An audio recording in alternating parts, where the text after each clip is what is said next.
Very warm regards to everyone. I am Rosie Giri from Nepal Live Today. Today we are joined by a very vibrant young entrepreneur, the one who will like to call himself an engineer by academic and an entrepreneur by professions and an educator by passions, a CEO of Karkhana, Mr. Pavitra Gautam. Welcome to our show. Thank you so much. How have you been? Just a little bit down the weather, but that's all good. So to briefly begin with, I have known you as an entrepreneur, but you have a many feathers. So can you please take us briefly through your journey? Just to keep it very short, by education, I'm an electronics and communication engineer. I did my engineering back in 2007. I joined engineering back in 2007, but after my engineering, I felt that I was more excited by the idea of starting something, and it's by that time the idea of entrepreneurship was not that exciting or not that easy in Nepal, but we decided to start something together back in 2012. That's when the Karkhana started. So that's when my journey as an entrepreneur started. But as I continued working as an entrepreneur in Karkhana, I think slowly this idea of education seeped into me, and I started to realize the satisfaction one gets being in education sector. And that's also when around 2014-15 my journey of being an educator started. So that's how I identify myself as an engineer, entrepreneur and educator. Wow, wonderful. So how did you decide that you'll start and your passions in this service providing business, and you named it as Karkhana? It's a very long journey, so this interview would not be sufficient, but to keep it short, I'd say that I kept going with the flow, reflecting on my mistakes and looking for a hopeful future. But by saying that, what I mean is being an engineer, I always felt that I could do something on my own. I could solve problems. I could come up with solutions. And I think that ideology, that mindset kind of brought me nearer to being an entrepreneur, because that's what entrepreneurs do in a much larger scope. And working and trying to be an entrepreneur, something that I always felt was in Nepal, and there's a long story on that, but trying to do something as an entrepreneur in the engineering sector made me realize that the gaps in education is very large. So that's when we pivoted into being more of an education focused organization. But this entire journey took eight years. So there were a lot of mistakes that we did. There were a lot of reflection, realizations, and there was a lot of patience that was needed. So the word patience has a very great weight in this entrepreneurship, and I guess the young generations of today do not have that much of patience, So how did you keep up with that? Like for 8 years, it might be tough. I think a lot of reflection always helps. I always like to reflect within myself. I always like to reflect things with my team. I always like to reflect ideas with a lot of people that I meet. I've always enjoyed debates. I've always enjoyed agreements, disagreements equally, because I always felt that helps me think more or realize more things. So I think, so one example one of my friends told me was, this generation has started being a cable car generation. Everybody likes to use the cable car and get to the top, but this generation has started to leave this love for hiking. So I think I'm still in this phase where I'm learning to enjoy the hike, slowly moving on, because I think the point of entrepreneurship, the point of trying to contribute in any sector is not about getting to the top. As long as you enjoy each step, as long as you enjoy each journey, I mean small segments of the journey, I think that's when the happiness comes from. That's where the happiness comes from. So I think still in that realization, still trying to realize more of that, but something that I have tried to achieve through this process is a lot of peace. So coming back to your passions, what exactly Karkhana does? very simply, we say Karkhana designs learning experience. One belief, one strong belief that we have as members of Karkhana is, we believe that one powerful way of learning is learning through experiences. And the experiences might include a lot of things. I think reading is an experience, watching something is an experience, doing something with your hand is an experience. But as educators, we have to be careful about designing that experience really well. Because when someone goes through a really well designed experience, the learning is really, really nice. I mean, the learning is very meaningful. So Karkhana designs that learning experience, largely focusing on science and technology, because something that we also feel is the way our future, the way our future looks, it's going to have a lot of STEM jobs. I mean, jobs related to science and technology, or any job would include a lot of components from science and technology. So it's going to be very important that our generation, our students at this point, are very comfortable using science, comfortable using technology. So we design a lot of learning experiences that helps people integrate or understand, apply the ideas of science and technology through the expression of their ideas through engineering and arts. In this entire process, that's where they have to do a lot of calculation and mathematics. When you combine all of this together, it becomes STEAM education. And that STEAM educations happen to become a Karkhana. How did you come up with that word? Actually, Karkhana was not supposed to be an educational organization or a social enterprise that's working in education. Karkhana started out as a product design company back in 2012. So as engineers, when we came out of college, started something on our own, the idea was to solve problems, create solution for the problems that exist in the society. In many sense, I actually resonate a lot with Pavitra work. We wanted to do something very similar, understanding local problem, but also coming up with local solutions. But we didn't see that it's going to be sustainable on its own. We've always, at that time, our strong belief was whatever we need to do, we'll earn on our own. And I think even Pavitra have realized that, and that's why the National Investment Center works through a lot of funds and support. But we wanted to start an enterprise that sustains on its own. So it started out as a product design company. It was started by people who were very passionate about tinkering, coming up with solutions. And at that time, Karkhana was a very cheap word. I mean, most of the time when we think of the word Karkhana, the connotations that comes with the word is like a dirty place. People doing very, very low level jobs. But we tend to forget that Karkhana is a place where things are made. So that's how you connect to that word. Yes, and I think that connection has never faded away. Even from moving from the product design company to education, I think that idea still exists. We create a lot of things, and these days we create a lot of learning experiences. We manufacture it. People is named as an entrepreneur when they succeed. All right, and otherwise you are a struggler in the name and in the eye of society. You are the one who actually does not know what to do in life. You are the confused soul. That's what people say. And everyone have that struggling point in their life. And as an entrepreneur, you are sure that you also have gone through that situations. What are the core struggle you have to face? To begin with, it's still going on. It's not ended.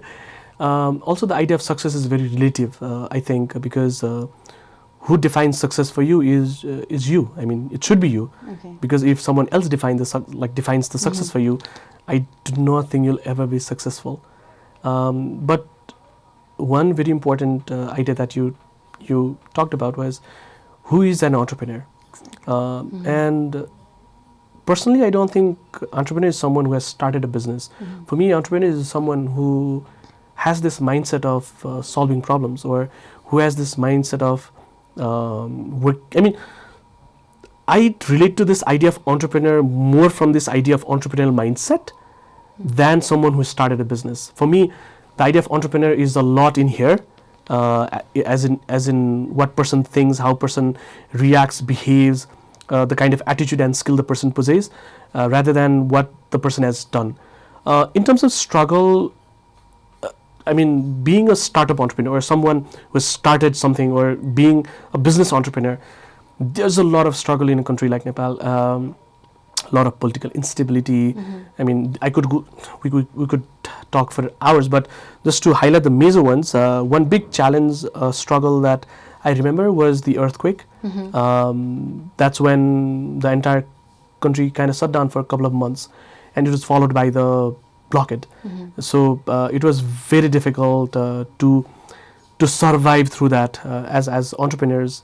I think that's one that I remember very strongly. The another one that the next big struggle that I remember is a very recent one, the COVID. We as an organization worked out of school, so we were an organization that supported schools.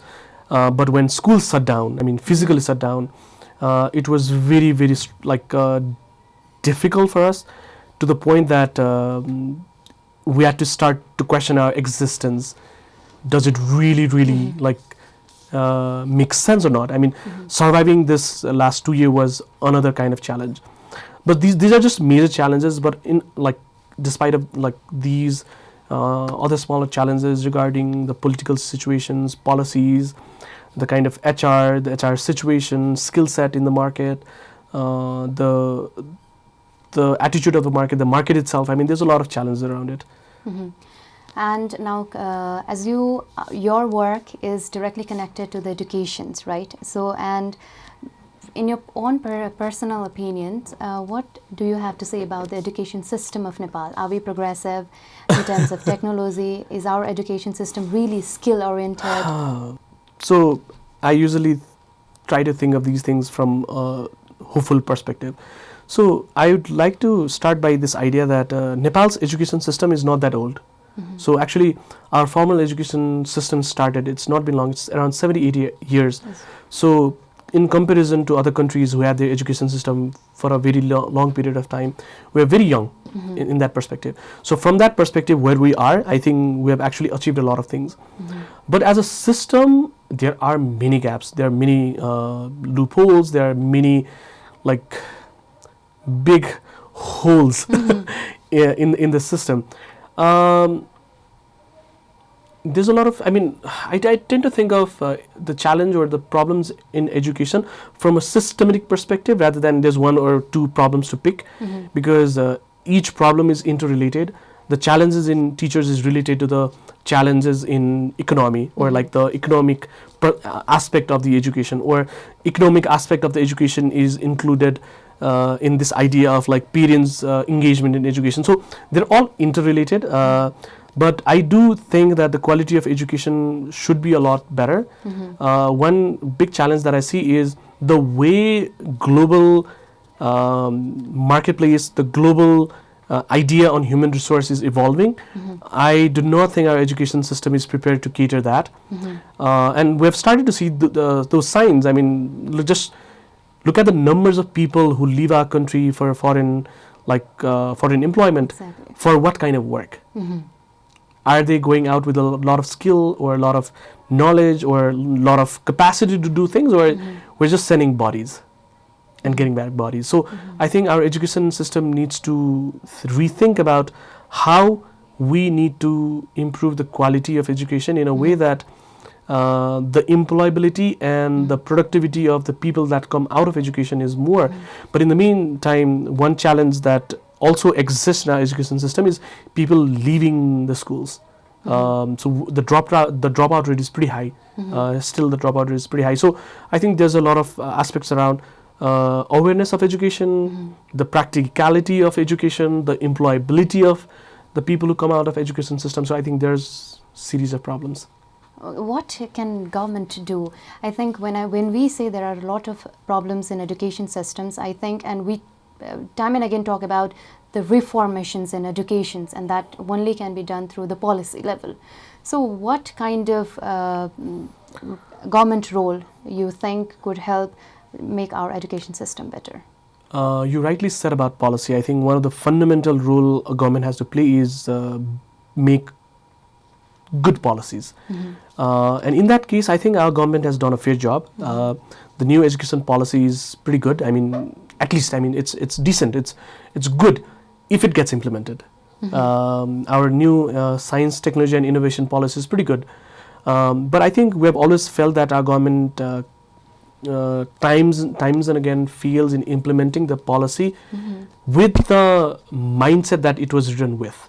So I think the government needs to really think about how policy translates into actions, so that journey from where the policy is made, from where it actually impacts in the society, government needs to think about it. And I think that's where it lacks a lot from my perspective. And also this idea that it's important that government takes this regulatory role rather than controlling role. As like? How do I say this? Many times the way I look at it is the way policies gets implemented, it feels like the government focuses more on catching the bad people, which is important. I agree that as a regulatory body it's important to do that, but I think it's also very important to encourage people who are doing the right thing, encourage, award, support them more.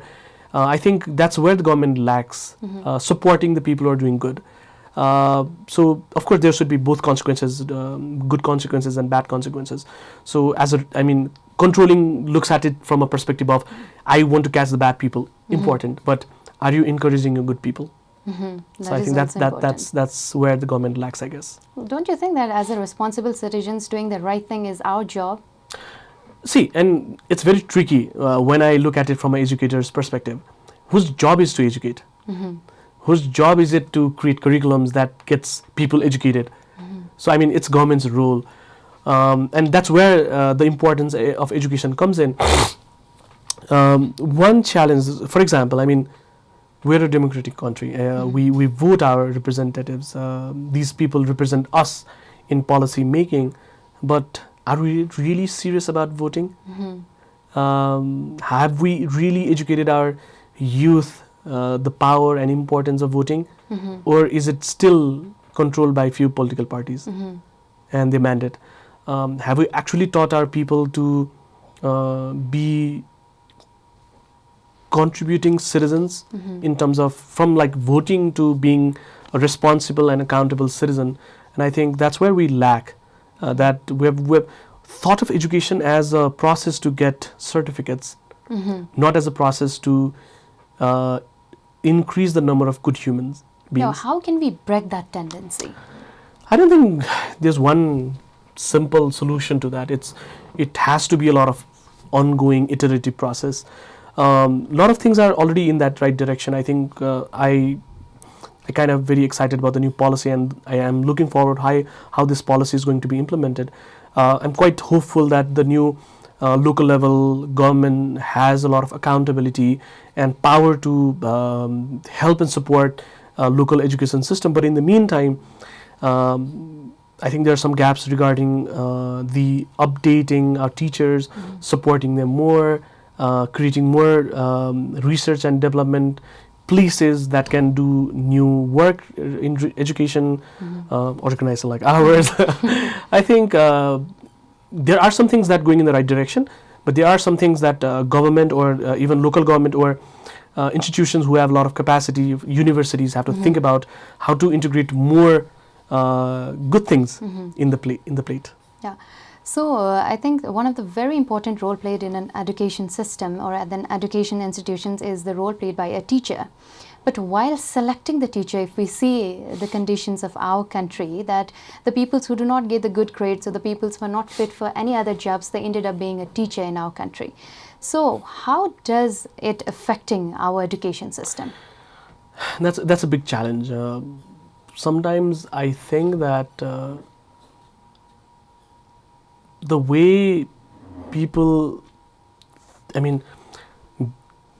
few decades back, the profession of teacher used to be very respectful.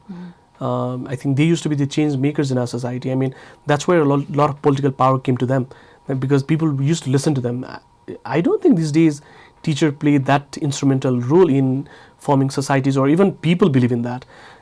It has gone to that extent that nobody wants to be a teacher. And there are many reasons. I think one reason is the benefits or the salary or the compensation that comes out being a teacher, or many times people do not think of teaching as a career because, I don't know, we've kind of lost the respect for that role. So we need to reimagine the role of the teacher, but in the meantime support and empower our existing teachers. And that has to do a lot with creating more opportunities for them to grow, creating a lot more opportunities for them to collaborate with each other, creating a lot more opportunities for them to realize that I think it's the same thing that bad teachers have to face bad consequences, but I think more than that, good teachers have to be encouraged more. So I don't think there's enough consequences being made. That's why we see a lot of, we see very strong lack of accountability in teachers. As like now coming back to Karkhana, creating this critical leader for 21st century has been one of the motto of Karkhana, as far as my kind of understanding. So what exactly Karkhana is doing which is actually missing at our educational institution? Just to keep it short, the motto that we have, we call it makers today, shapers of tomorrow. So one simple belief that we have is people, or not people, kids, young kids who are makers, who are tinkerers, who like to do a lot of things with their hands, be curious. I think these little tinkerers are actually the people who are going to shape our country at some point of time. So what does Karkhana wants to contribute to is this journey where these little tinkerers are going to be the makers of the society. And I think many of the times our work revolves around how do we keep that curiosity alive? How do we keep that excitement alive? How do we keep that attitude of being a child alive in them, but in the meantime improve or grow the skills they have over the course? By saying that, what I mean is we kind of lose the child soul in us as we progress. We stop being curious. We stop loving the little things we do. We stop being happy with our friends, collaborate more. We want to make sure that there's a lot of collaborative learning opportunities in classrooms. There's a lot of creative opportunities in classroom. Creative thinking is encouraged more in the classroom. A lot of critical thinking opportunities are created in the classroom. So we try and do that a lot, and our work is a lot about doing a lot of research, academic research in thinking where are the places that we can intervene to integrate these ideas. But our research also involves what are the materials that needs to be injected in the classroom, because as we think that now our education system can't be limited to just books and copies and lectures, it has to grow more, and we already have done that. We these days we talk about smart boards, we talk about robotics, we talk about a lot of things. I think the idea of education, the schooling has to broaden up. So we also do a lot of research around what kind of materials can be injected in the classroom. We do engineering prototype design regarding what kind of materials can be taken inside the classroom. But in the meantime, another work that we do is how do we empower teachers to rethink about the way they teach. So our work also involves a lot of teacher training, supporting them through the research that we have done, but also through the materials that we have designed for their classroom. So that's what Karkhana does, and that's, as an organization, we do not want to go into the classroom because, of course, we do a lot of prototypes, we do a lot of pilots, we work with students, teachers, but I think as a single entity, our capacity is not that much that we can go to a large number of classrooms. But our capacity as researchers, our capacity as an organization that does a lot of designing of experiences, we can empower our existing teachers with all that research and materials, because I think they do not have enough resources, time and funding to do all that research by themselves. And I think that's where we come in as Sahayatri, as partners in your journey for teachers, schools, institutions, parents, where these young little tinkerers are not bored in their classroom. So this amazing work done by a Karkhana, don't you think that this is something should be and must be the priority of the government itself to make the education system better? From a biased perspective, yes. But as you think, I understand. I mean, the way I tend to think, and we tend to think, is like government as a big ship. It's a big voyage, which means that it cannot just take turns quickly. It requires a lot of planning. It requires a lot of deliberate movements, even to move slightly, right? But I think organization like ours is a very small boat that can move around very fast, very easily. I think we should be the organization, and not just us. I think, and I don't want to take all the accountability, and also not all the fame. But I think we need more organization doing a lot of small boating kind of thing, small moving around, tinkering, experimenting, innovating. I think these small boats moving into different direction and understanding what's in front of us kind of helps the big ship on the back, helping them give direction by saying, okay, this is the right path, maybe the weather is here nice. I mean, helping them through our research, but in the meantime, we also have this responsibility to prove that our work works, right? So I think even for government to take some action, they have to believe that this works. There's some validity in the work. There's some evidence of changes. So as an organization like ours, it's very important to create those evidences, to create the system, to create the scalable format of the work. And I think that's what we're aspiring to do. But I think it's also very important for government to look at organization like ours, not as people who are going crazy, but as an organization that can actually show you a very different, a fresh perspective. In education system. In education system. So yeah, now tilting towards the entrepreneurship, you have already, set up yourself as an young entrepreneurs, but one of the biggest problems we have, or the young generations facing today, is the one who have the creative mindset, the ones who have the innovative mindset, do not have enough funding to invest in their ventures, and then they stay back. And what are the way forwards for such? And yes, I mean, one of the big challenge starting anything out in Nepal is definitely funding.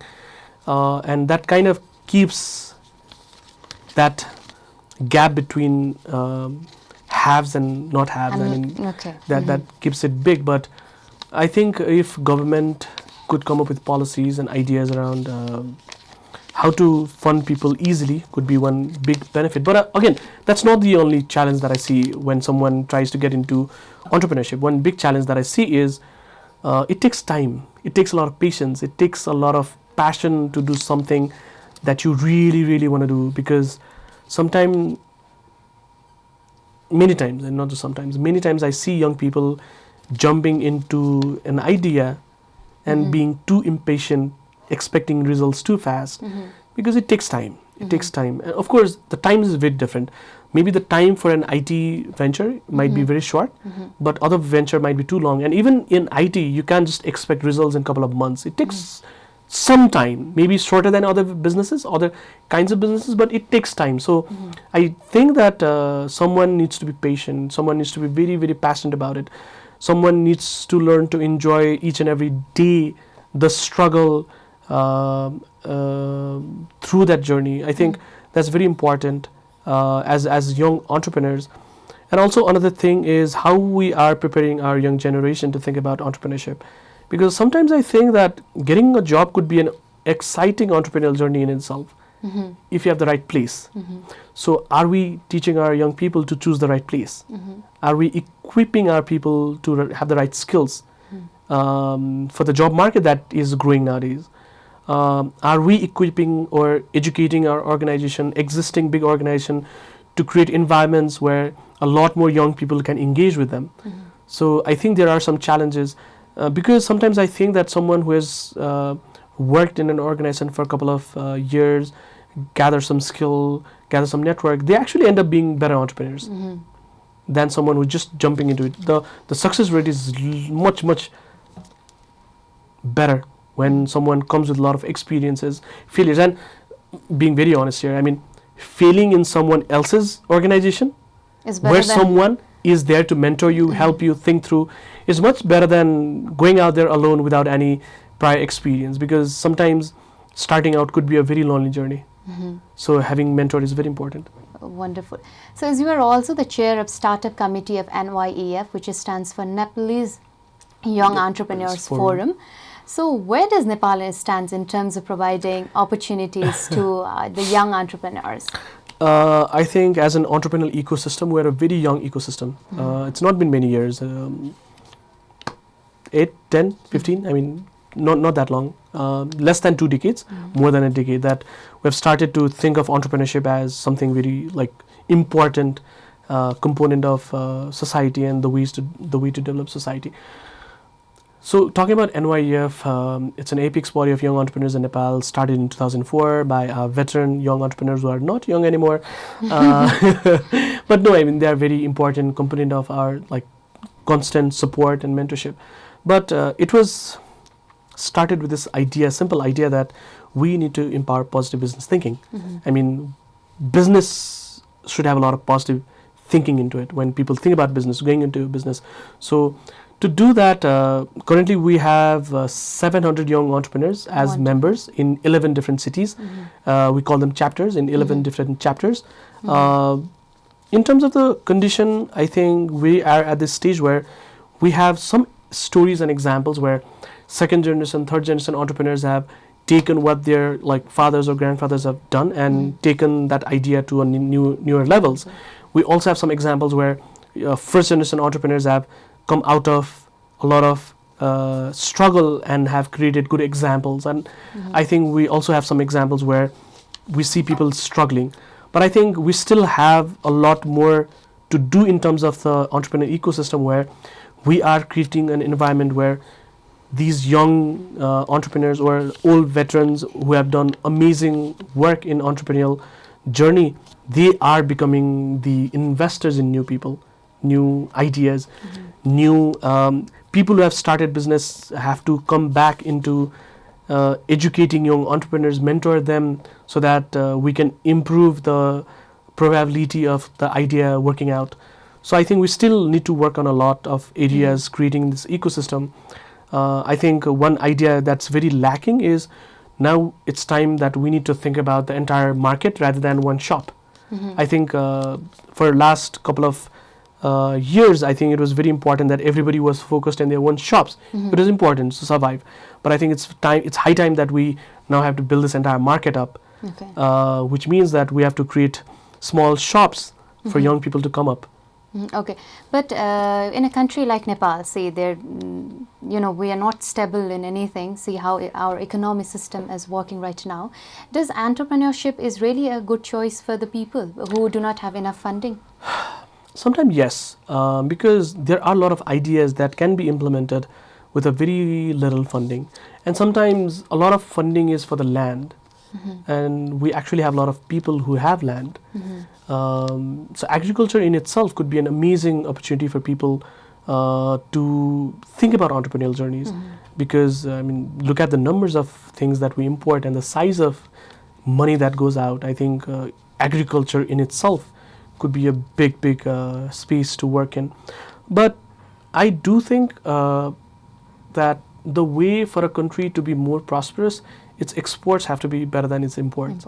And the way our country is moving is, sometimes I feel like we are becoming more of a consumer country rather than a country that produces. So we have to create this environment mindset, this idea that we are a nation of producers as well, producers of fruits, producers of vegetables, producers of ideas, producers of software, producers of educational experiences. I mean, I think we need to build that mindset more, that we could be doing more, we should be doing more as producers, not as just consumers. So, as you have already stated that the Nepal should establish itself as a producers. So, in your own personal life or in your own roadmap of your life, where do you see yourself after 5 years in the Nepal's business market? I don't know. I just see myself being happy with what I do. That's a very diplomatic answer. But in 5 years, actually I know what I will be doing in 5 years. So one goal that Karkhana recently took up, one challenge that we recently took up was to take the access of STEM education in each of 753 local levels. Wonderful. And that idea, that campaign, that challenge, the reason we took was we felt that, I mean, Karkhana has been working in education sector for like 7-8 years now. I mean, sometimes I feel sad that we only work in couple of major local levels, major municipalities, and we kind of blind ourselves from a lot of places. And Nepal is not just like these couple of municipalities. In these last 7-8 years, I think we have reached to more than 25-30 local levels. And there are 753 local levels. Exactly. So one challenge that we took was, can we take something, some idea, some workshop, some teacher training? So can we take this to each and every local level? And I think at the end of 5 years, I would say I have done that. Wonderful. I wish you all the best for this. I wish that in my community I'll be able to see the Karkhana and the STEAM thing in the community schools as well, and in the schools which is nearby my home. Good. So I wish you all the best Thank for you, that. So we have... Okay, good. I was going to ask, which local level are you from? Yeah, it's Gokarneshwar municipality. You need to connect us there. Okay. Wonderful. So yes, we have come to the end of today's conversations. Before going, some few those startup mantras to our upcoming future entrepreneurs. Actually, there's not one mantra. I actually have this habit of reflecting and actually documenting my reflection. Yeah, I can see that through your stories. So I don't know. There's so many. One is fail fast, fail often.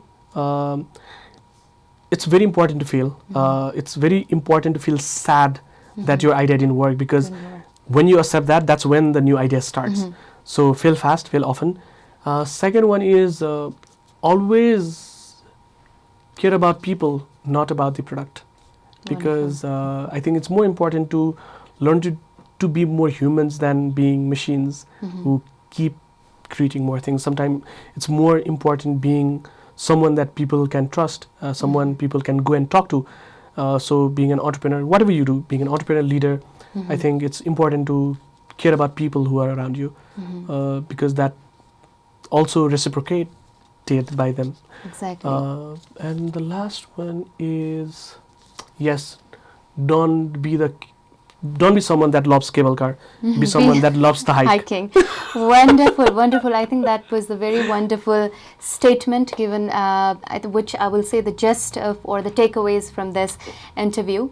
And with that, I would like to thank you for coming and joining in this conversations. We had a lovely conversation. Thank you so much for letting me share some of my crazy thoughts. Yes, so with that, I'd like to take a leave from today's episode. We'll be back with other vibrant personalities in upcoming episode. Till then, stay tuned to Nepal Live Today. Thank you.